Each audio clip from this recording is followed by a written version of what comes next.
It began as a perfect spring afternoon in Queensland, Australia. Children's laughter echoed from backyards, the smell of barbecues drifted through the warm air, and the world felt safe and predictable. Then, in a heartbeat, the sky turned on everyone. A vast, rolling shadow consumed the sun. The air thickened, the wind grew savage, and lightning carved the heavens apart.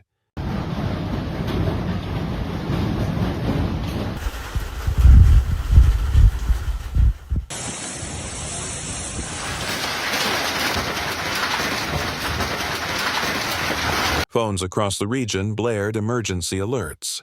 Take cover. Giant hail incoming. Before anyone could react, crash. The first ice missile smashed into a rooftop. Not snow, not sleet.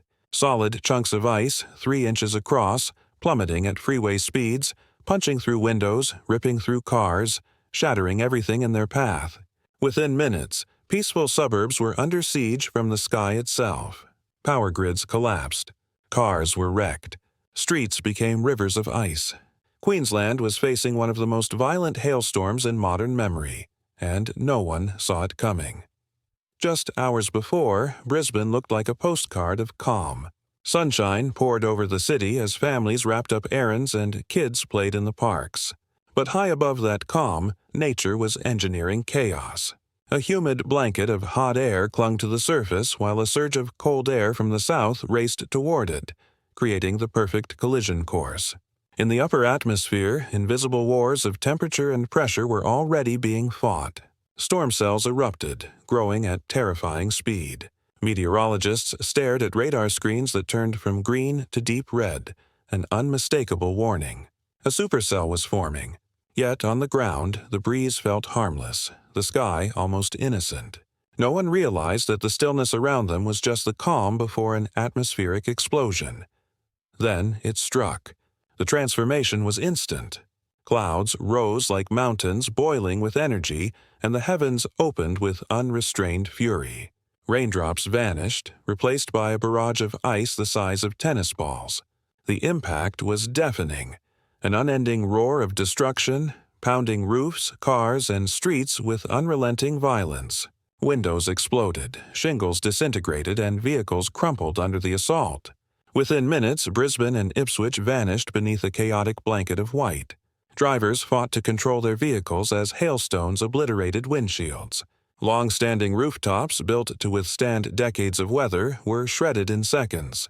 From space, satellites captured the monster towering miles above the Earth, a churning vertical wall of thunder and ice. Winds exceeding 60 miles per hour hurled debris through the air. Tree branches became deadly projectiles. Families hid in bathrooms, closets, and basements, anywhere that might hold. Streets transformed into battle zones of mangled metal and broken glass. Alarms screamed through the storm's chaos. It was a siege, swift and merciless.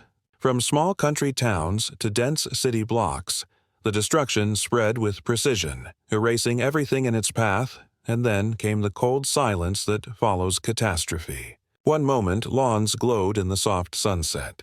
The next, they were buried beneath heaps of white. It looked like winter had fallen from the sky in a single breath.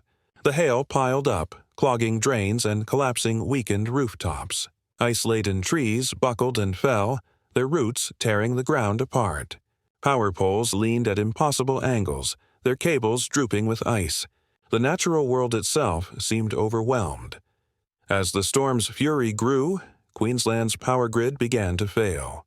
Transformers exploded in flashes of blinding light before plunging entire blocks into darkness.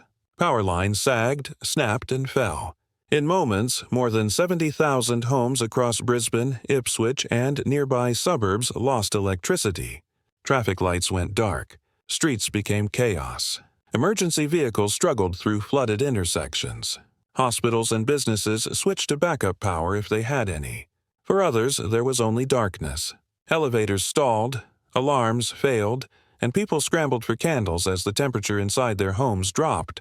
The relentless crash of hail and wind outside made every second stretch into eternity. Massive trees toppled without warning, crushing cars and blocking roads. And just when the storm seemed to ease, a new danger emerged. The hail subsided, but torrential rain took its place.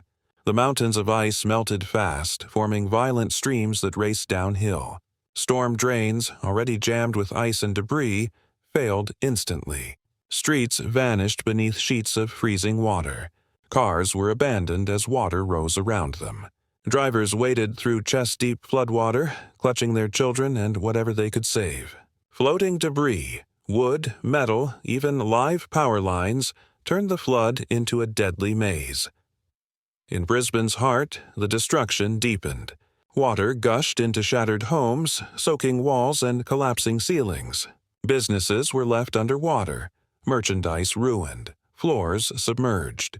Public transport halted completely, stranding thousands in the dark. Families watched from rooftops as their neighborhoods turned into lakes. The city that once glowed with life was unrecognizable, a ghostly reflection of itself under black skies. But amid the devastation, something powerful stirred: the will to survive. In neighborhoods buried under ice and water, strangers became heroes. Neighbors opened their doors to anyone in need. Families huddled together, sharing flashlights, food, and warmth. People climbed onto roofs to patch holes with tarps and plywood between rainbursts. Those with working vehicles ferried the vulnerable, the elderly, children, the injured, to higher ground. Even in the darkness, human kindness burned bright. Emergency teams fought their way through wreckage, joined by volunteers handing out bottled water, blankets, and batteries. Social media became a lifeline, as brief signals carried messages of safety, danger, and hope. In a city without power, cell phone screens became lanterns guiding people to safety. Queensland was battered but unbroken. Together, it refused to fall. When morning came, silence returned. But it wasn't peace. Streets lay buried under heaps of debris and slush. Trees that had stood for generations lay torn apart. Families walked through what remained of their homes, stunned but determined. The storm had passed, but the aftermath was only beginning. 3 catastrophic hailstorms in 1 week, each stronger than the last, delivered a warning that could no longer be ignored. The atmosphere is changing. Heat and moisture are turning weather systems into unstoppable engines of destruction. Scientists have warned for years, but now the evidence isn't in models or graphs. It's on rooftops, driveways, and in the ruins of people's lives. Queensland will rebuild. Streets will be cleared, schools reopened, homes repaired. Because resilience is what keeps humanity alive. Yet one question remains: how many times can we rebuild before we start preparing? Extreme weather is no longer a distant problem. It's global, it's accelerating, and it doesn't wait. The next storm could strike anywhere, any city, any coast, any home. This isn't just Australia's story anymore. It's everyone's. If this made you stop and think, if it made you realize how fragile normal life can be when the sky turns, don't let that feeling fade. Like, share, and spread awareness for those living through disasters like this. And before you leave, ask yourself, are these storms unstoppable forces of nature? Or have we pushed the atmosphere too far? Are we prepared for what's next? Or still pretending we'll never face it? Your voice matters. Together, maybe we can change the future before the next storm arrives.